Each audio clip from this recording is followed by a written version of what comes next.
So tell me a little bit about some of the fundamental differences between managing machines versus managing humans. For every human identity, there is 45 machine identities. And this was data as of 2024. So next year onwards, you will expect more than 100 non-human identities for every human identity. What do you think is the catalyst for building trust in the market, building brand in today's day and age where people have very short attention spans? Are there any things that you're seeing that are working better in terms of just staying top of mind? First is, of course, video-based marketing. The second is short hooks in any form, in social media, in any of the engagement models like through partners. The short hooks are quickly get to the problem that you can solve for the customer and get them interested in you, want to learn more about you. What makes Akeyless different from the competitors? There are secrets management SaaS offerings from large cloud providers like Amazon, GCP, and Azure. But if they are compromised, then your secrets are compromised too. You get started with Akeyless at breakfast and you're done by lunch. Because we are a cloud native SaaS provider and we are massively scalable. Why is traditional secrets management still a lot of work for some platforms? Static secrets are secrets that are in code and configuration files. These are the biggest risk right now because nobody knows where they are, and if they are not rotated, they're not managed, they could be compromised. Does Akeyless platform actually discover all machine identities and secrets as well? Identity security used to be about human identities. What is changing is it's increasingly becoming about non-human identities. And now we know that this is the leading cause of breaches. Well, Suresh, we're here at RSA. And I was hoping today we kind of dig into a few different things, right? The problems you guys are solving, get into the platform, get into some use cases as well too. And so I was hoping we could jump into some initial questions here. Sure, let's go. Awesome. Let's do it. So we have to ask everybody this, right? We don't build products for the sake of building products. You exist for a reason. There's a meaning behind all of this, right? In your words, why does Akeyless exist? See, the reason we exist is because there's a tectonic shift happening in the identity security space. Identity security used to be about human identities. What is changing is it's increasingly becoming about non-human identities.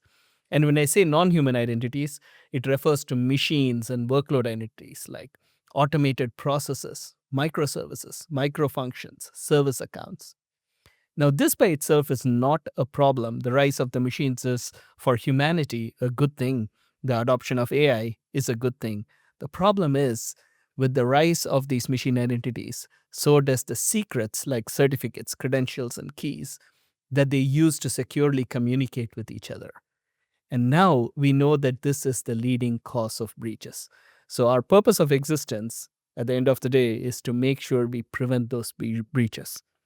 Absolutely. Yeah. And I think you had mentioned it before. It's secrets management without the management, Yes. right? Why is traditional secrets management still a lot of work for some platforms, and why is it not for Akeyless? See, traditional secrets management is predominantly self-deployed. And what we mean by that is the software itself is deployed in clusters. And as you scale with the rise in machine identities and the associated secrets that these machines use to communicate with each other, it becomes a complex overhead to manage the clusters. It requires engineering resources.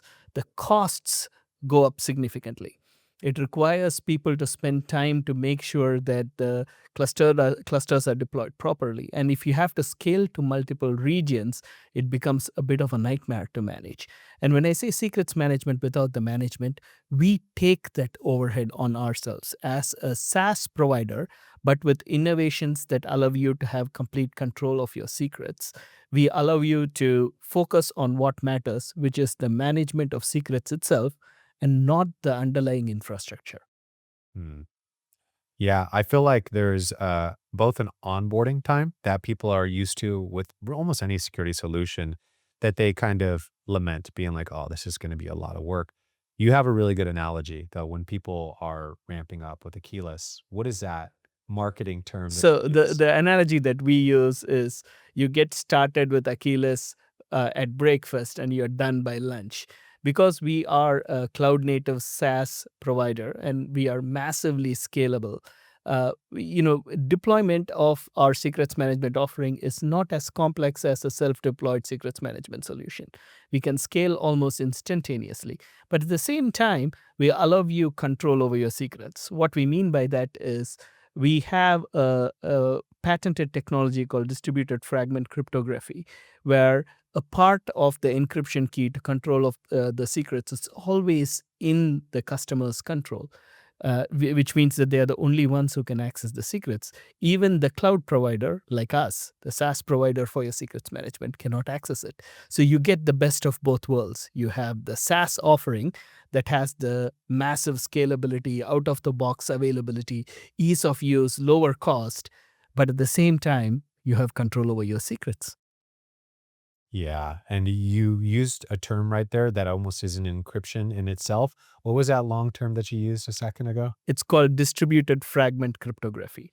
Essentially, your encryption keys are broken into pieces, so to speak, and then the cryptographic operations happen in different clouds with one of those pieces of operations under the customer's control. So without that fragment, you can't unlock your other secrets. So And Akeyless is even removed from knowing what these keys are as well too, right? that is true. Yes. And that's a big one, right? You've Yes. been pitched several different, AI like executive, it's helped me do my job more efficiently. And like if I give you access to QuickBooks, Salesforce, all the data, like I don't feel safe necessarily, but customers can feel safe. That's exactly true. There are secrets management SaaS offerings from large cloud providers like Amazon, GCP, and Azure. But if they are compromised, then your secrets are compromised too.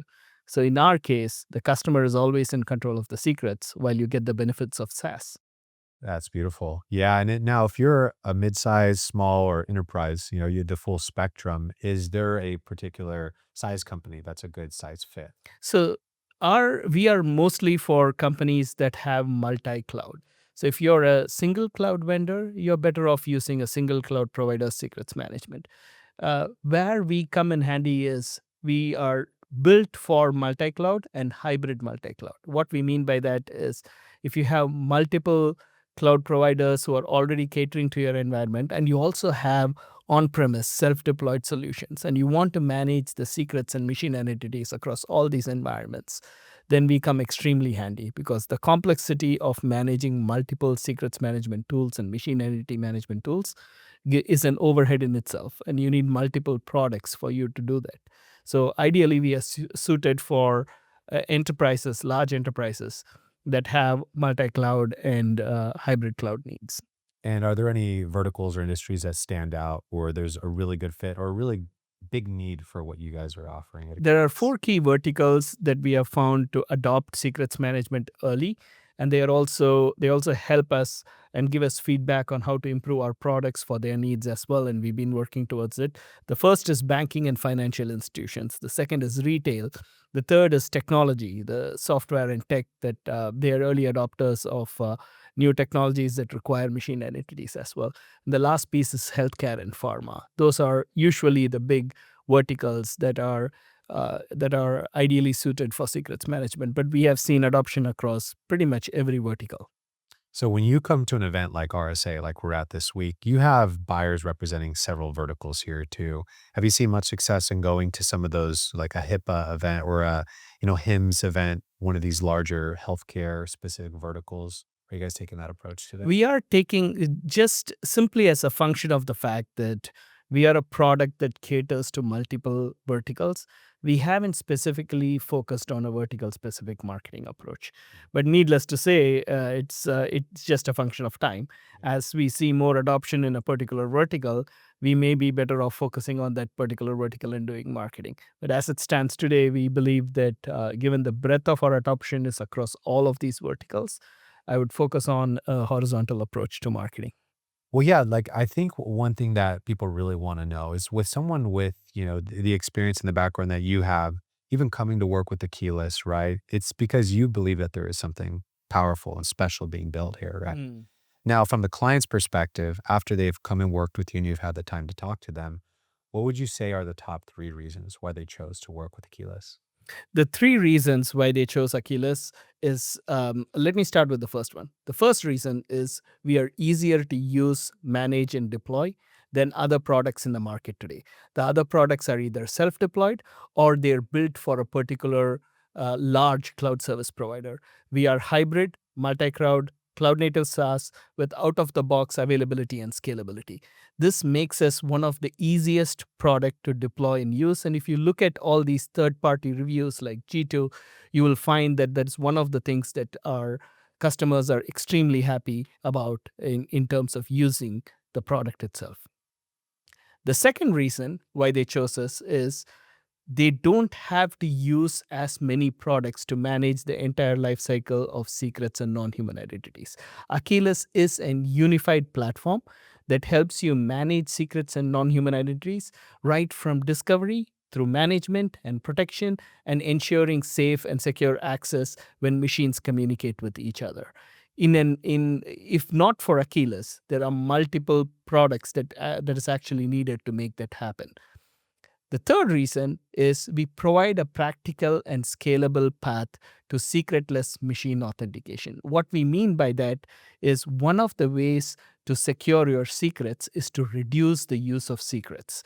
And we provide a practical path to do that. From static secrets, we help you move to automatic rotation and then to dynamic and just in time credentials, and then supporting frameworks like Spiffy that help you with the path to secretless authentication. So, in very simple terms, you guys are the easy button for secrets management. You offer consolidation, which is an economic benefit, and then scalability Yes, to keep I it. I would say on the last piece instead of scalability, I would say it is more of a journey to secretless, the evolution of what might happen in the future, and we have thought about it right now, and we are building a product that will be relevant as the world evolves into a secretless authentication model. And then I think you touched on it a little earlier, but just to revisit what that life cycle looks like a little bit, can you dive into that with the secrets management? So I'll dive in deeper into what the path to secretless is. Mm. Static secrets are secrets that are in code and configuration files. These are the biggest risk right now because nobody knows where they are, Right. and if they are not rotated, they are not managed, they could be compromised. We need to move them to a more managed model. So the first piece is to extract the secrets from wherever they are today, to store them in a secure secret storage. And then the next piece is to allow them to be manipulated. When I say manipulated, it is to rotate them frequently. The third step after you rotate secrets is to provide just in time credentials, or what we call um, dynamic secrets, which means that you only provide the secrets to those who need it. And the last piece to it is eliminate secrets altogether, which is secretless authentication. What we mean by that is we support authentication technologies and frameworks like Spiffy that allow you to manage the identities themselves as secrets and eliminate the use of the underlying secrets. And Akeyless is the only platform that provides a practical and scalable path through all these four stages of secrets management. And what we mean by practical and scalable path is you have secrets at various stages in the enterprise. There are static secrets, which is stage one, which is essentially secrets in code repositories and in configuration files. The first step is to make sure that they are extracted from where they are and stored in secure vaults.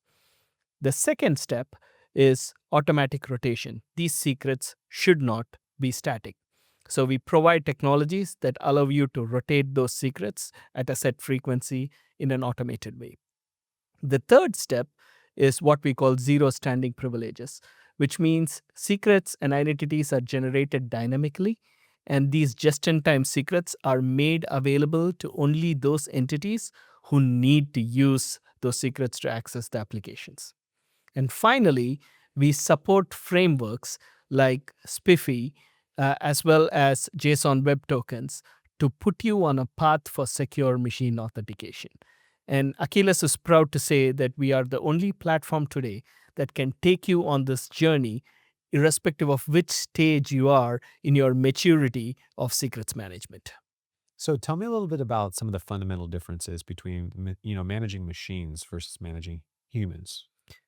There are fundamental difference when it comes to identity security between identity security for humans versus identity security for non-humans. When it comes to identity security for machines, they don't log in like humans do. They are behaviorally different. They are more dynamic, they are more ephemeral. And in the case of human identity security, we know who the owner of that human identity is. In the case of machines, we don't. The third piece, and the most significant piece of this puzzle, is that the scale and volume of non-human identities is much more significant. And what I mean by that is for every human identity, there is 45 machine identities. And this was data as of 2024. So next year onwards, you will expect more than 100 non-human identities for every human identity. This is because of the emergence of agentic AI and more machine-to-machine communication happening. There'll be more identities as well as secrets that these machines use to communicate with each other. Suresh, you mentioned that the product manages a full life cycle of non-human identities, right, and secrets.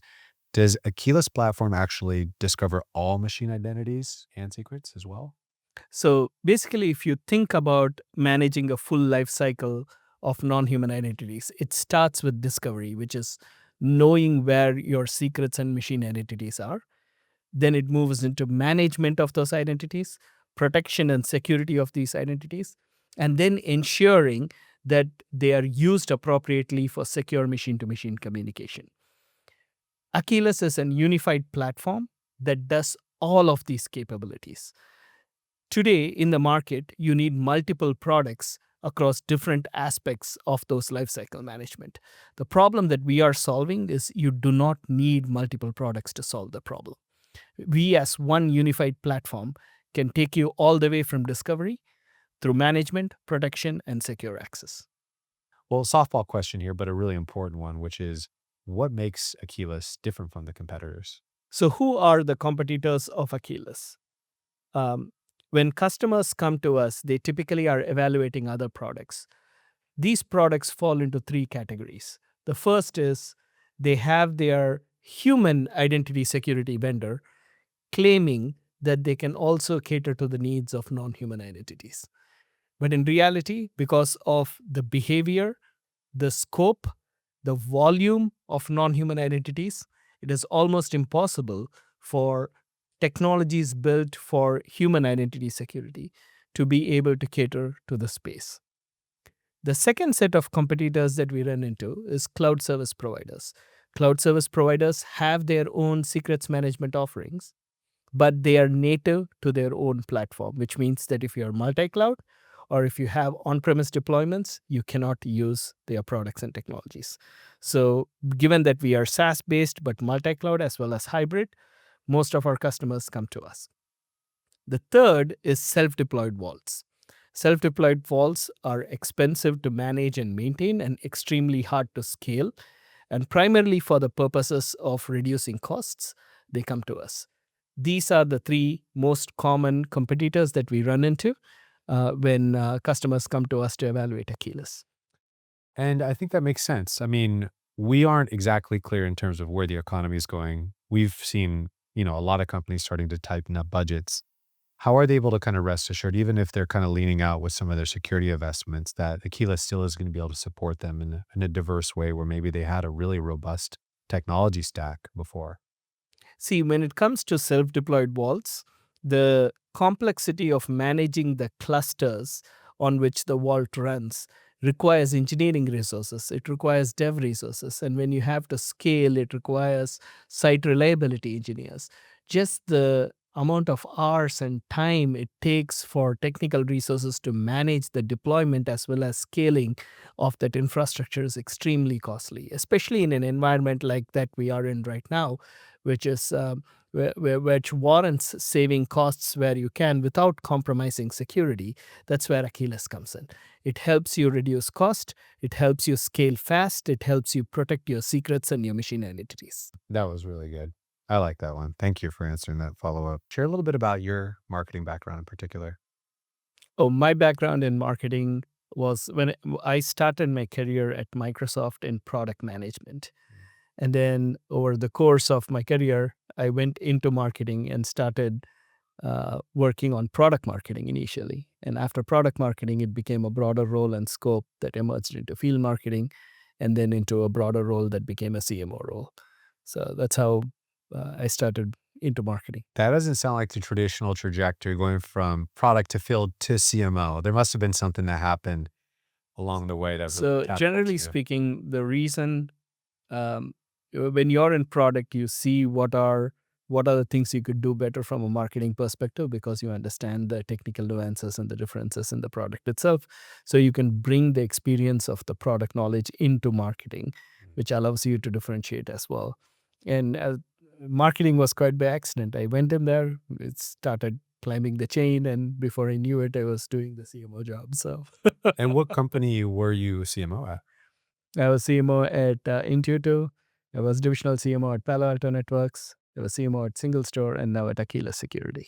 That's awesome. Yeah, and I imagine Palo Alto Networks being so big, divisional CMOs is a thing. How many CMOs could there be at any given time at a company that size? About three. Okay, Yeah. okay. Yeah, the, having that base knowledge at a product level, being out in the field, I feel like that was a natural progression to that role. I don't know if every CMO has that trajectory, but it sounds like that's helped you Yeah, quite it a has bit. helped, certainly. Most Yeah. certainly. And now being at Akeyless, where you're at an up and coming organization, we don't want to call a small organization per se. What are you seeing are some of your own learning curves you're having to kind of go through as you kind of grow into this role yourself? So with larger companies, you have an installed base. What I mean by that is if you work at Microsoft or at Palo Alto Networks, they have enterprise agreements, they have products that they have sold to the customers. And then as they expand, they are selling more products to an footprint that they already have within the customers. The difference with startups is we have to get that footprint first. We have to get our foot in the door, and we don't have the brand or the recognition that we exist. So there's a lot more effort that we have to put into awareness of the problem and the solution that we bring to the table, which larger companies with better brands get away with, so to speak. Yeah. So it's an advantage. Yeah, we've seen some pretty large enterprise companies roll out solutions even 2 or 3 years behind the curve, right? But they get traction pretty quick. They have great sales teams. There's that brand awareness that they have in general. What do you think is the catalyst for building trust in the market, building brand in today's day and age where people have very short attention spans? They interact with brands differently, right? What do you think is going to, build trust the quickest? Maybe a channel, maybe a particular medium? So two things that the attention span being small allows only about a couple of channels to go to market with. The first is, of course, video based marketing.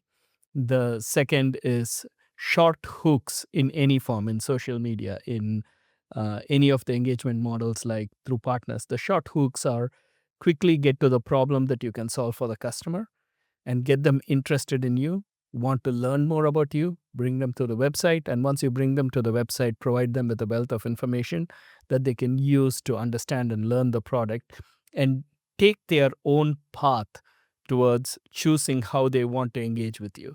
Self service demos, or ask for a demo, or call us, or chat. Give them the journey that they want to choose to get there. Yeah, there's this stat out there. I think in security alone, people spend up to like 82% of the entire buyer journey doing research, Exactly. Yeah. following before they fill out a form, Yes. right? So there's either a great opportunity to build stream, trust more upstream, or it gets very competitive towards the bottom. And what Mm. we're seeing is a lot of people are still focusing on very expensive bottom of funnel content, right? Or, Yes. exercises. So running Google ads, trying to get them right as they're willing to buy. Well, that buyer, whether it's RFQ or whatever, probably has already gone out to a meet and greet, gone to all these other vendors' booths, and they really get to know them. And now you're hoping to catch them right before they buy. And that's difficult. Yes. So you have to build trust more upstream. And appreciate you mentioning the video. It's obviously something that we're passionate about Yeah. too. Attention spans are short, but sometimes sales cycles are long, Yeah. right? So then it's like, well, they've seen our video, but they're not going to buy for 9 months. Mm. Then you have to stay top of mind. Are there any things that you're seeing that are working better in terms of just staying top of mind? Is it a BDR function, an account executive? Is there still a marketing function there with that? I think most of a buyer or a user of the product wants validation from similar titles, roles, or people who have been trying to solve that problem. So they go to forums, they post on social media, they engage with the community through events like RSA and Black Hat. And being there to have your customers and your clients talk about how your product helped in a broader forum influences consideration as well. So I would say more evidence based marketing and also providing more data. The customer these days is very informed, right? They don't want to bet on products or solutions based on marketing copies and opinions. They would rather have facts and how you helped a customer save money, how you prevented a breach. And I think that adds more validation and trust in the product and the platform itself. And I think more of that is what I believe in the future people will make decisions on. And as you publish more of this information, you'll find that people are no longer searching in Google and they are searching in ChatGPT and other large language models. You'll find that this information gets absorbed in there and forms the basis of your awareness engine. And I think that's already happening as we can see that more search is happening in ChatGPT than in Google these days. And I'm telling that to a lot of peers who are very focused on SEO still. And I'm Yeah. like, I don't know if Google search is going to be operating the same way you think it does. Yeah. I mean, Google's doing the best they can to catch up to, the LLM model of search in general.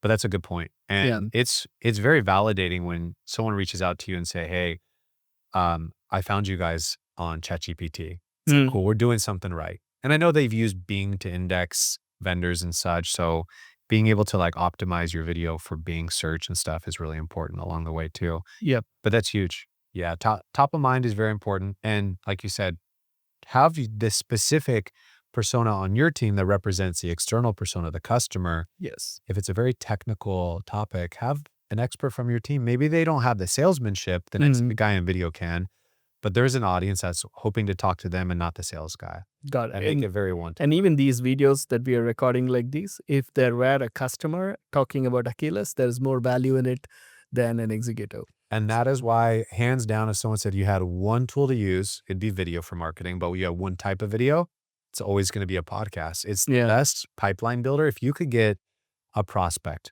on a podcast with you, even if they're not going to buy right away, and even if they never buy, to have a meaningful conversation, even be challenged on your own product and let the outside world kind of see what you're talking about. It's total validation because that gives us enough time as humans to be able to determine, are they telling the truth? Are they being consistent? Mm. And then you take that, you have a bunch of content now with the prospect, you market it. So I'll always beat the drum of, pipeline, is a big builder for potential, or podcasts are big potential for pipeline, Mm-mm. 100%. So, and we'll probably keep pushing you guys to do them remote. The remote ones work just as fine as this too. If Yeah. you can't get there in person all the time. Well, I Yeah, think we're remote is the way to go forward because all companies are remote and more are becoming remote these Yeah. days. Well, we are excited though to get out to New York to see you guys. We were there in January at the National Retail Federation, Mm. and it was too soon at the time to come on site, but it was cold. Yeah. So I'm like, if we get out there summer, that'd be beautiful. Yeah. Right? It's a nice time of the year.